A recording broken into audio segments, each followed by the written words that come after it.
সমবর কম আর মাত্র 10-11 রোজা আছে। এই বিশ্বের বস্তু নিয়ামত আছে দিবেন নাম লাইলাতুল একটা বড় করে এই 10 কাম দিনের ইঞ্চি ইঞ্চি গুরুত্ব দিবে লাইতিয়ানের নিয়ামত হিসেবে জানিবে। এই 10 দিনের মধ্যে লাস্ট 10 দিনের মধ্যে কেউ ফজর নামাজ কাজা না করিবে গোড়া লাইজবল লাইলাতুল কদর ঘুমত গেল হইও সালামুন হিয়া হাত্তা মাতলাই ফজর। ফজর পর্যন্ত কেউ যদি ফজরের নামাজ সানাত অ্যাটেন্ড করিবে তো এই 10 দিনের মধ্যে, কারণ লাইলাতুল কদর যে কোন একদিন যাইব তো, কিন্তু ফজর নামাজ দেখতে তোমার ভালো যাইব, তোমার নসিব তো লাইলাতুল কদর নসিব হবে। এনা তো নিয়ামত, কত যে নিয়ামত বলার মতো নয়। আসসাওমু লি ওয়া আনা আজজি বিহি। আল্লাহ সুবহানাহু ওয়া তাআলা বলতেছেন রমজানের ফজিলত আমি কুদরতের খাতে বান্দাদেরকে দিব। বড় করে হোক আল্লাহর দয়া। এই রমজান মাসও দুঃখের সাথে বলতে হয় আর মুসলমান ভাই হল ফিলিস্তিনের জমিন খুললে করি মারে আর শান্তি মধ্যে ইফতার করে খানা খায়।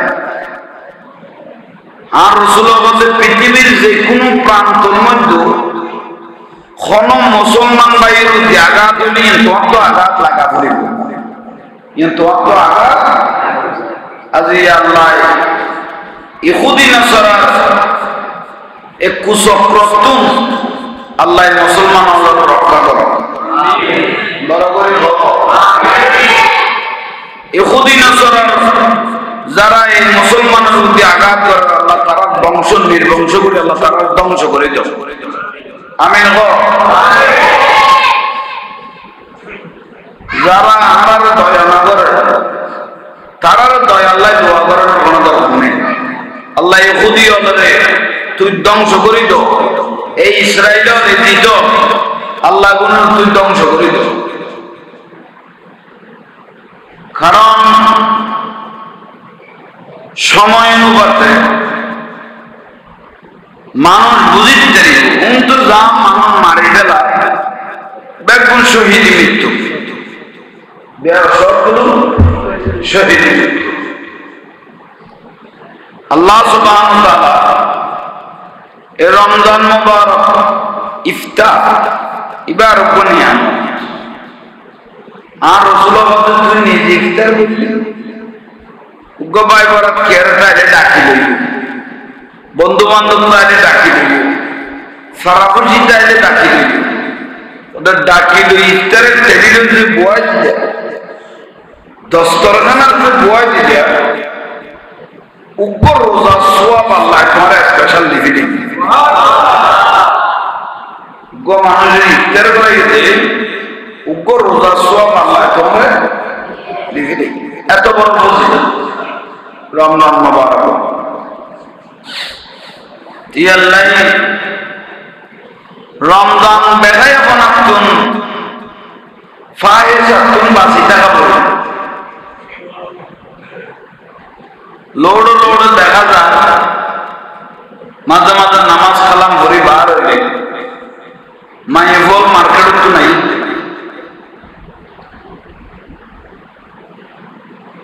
মার্কেট গেই বড় সারাগান পুরিলে এটা কম নয় তো সারাগান নাকাবদি পুরিলে নবীর শিক্ষা করোনা বিজ্ঞান মেহনত করা সবে কোন মহিলারও ঘর বই দেখতে না কর্ম করতে হই জামাই মরে গিয়ে বুয়া পাঁচশো আছে বই দেখতে না যে কোনো একটা কর্ম করা কিন্তু মানা না শালীনতা বজায় রাখতে হইলে। আমার প্যারা রাসূলকে মা ফাতেমা রাদিয়াল্লাহু তাআলা আনহা বলতেছেন ইয়া রাসূলুল্লাহ পর্দা কতটুকু করতে হবে, পর্দা কতটুকু করতে হবে? মা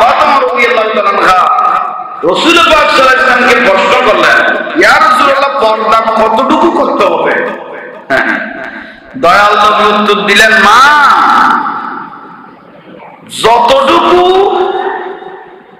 আগুন থেকে তুমি তোমার শরীরকে বাঁচাইতে পারো, তোমার শরীরকে জাহান্নামের আগুন থেকে যতটুকু বাঁচাইতে পারো অতটুকু তুমি কি করো। তার মানে আগাগোড়া ফিরিয়ে দাও, আগাগোড়া পর্দা করে দাও। তোমার শরীর বেগানা পুরুষের যদ্দুর অংশ দেখি জাহান্নাম বলি এলে আর নবী বলে যদ্দুর জাহান্নামের আগুন বাঁচাইতে পারো তুমি এর দূর করে কি করো, পর্দা করো। আজিয়ারে মা বই না হলে মার্কেটে যায় ওপেন সারা শুরু দেখাই দেখাই গুরুদের রোজা অবস্থায়, রোজা আসা না গেই কি আসো বলে আর রোজা গেই এক নম্বর কি গেই দি না ফর্দাই গেই দি ফর্দা ন করে রোজা অবস্থায় মার্কেটে দৌড়তে সেরা ইয়ান দেখাই দেখায় একটা ব্যাং মানুষ তো মোহামেন ন খারাপ না যদি সারি দিলে মানুষ কিনে নিয়ে না আছে রোজা গিয়ে সারাদিন রোজা রাখিলেন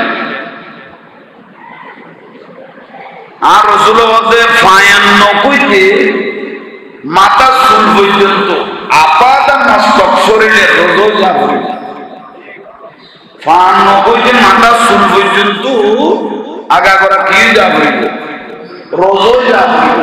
শুধু ওইসে তার নাম রোজা নয়, মিন লিসানিহি ওয়া ইয়াদিহি, তোমার হাত অন্য মানুষের জন্য নিরাপদে যাবে। বহুজন আপনি বেলা দেখবেন না এনে কথা হইতে হইতে মানুষের শরীরে কি করে বেলায় হাত তুলে বেলায় এলে মানুষেরও নবী সতর্ক করে, তুই যে রোজা অবস্থায় মানুষের শরীরে হাত তুলে করে ইয়েন তোমাকে রোজা আল্লাহ দায়ভারাত দেয়া করে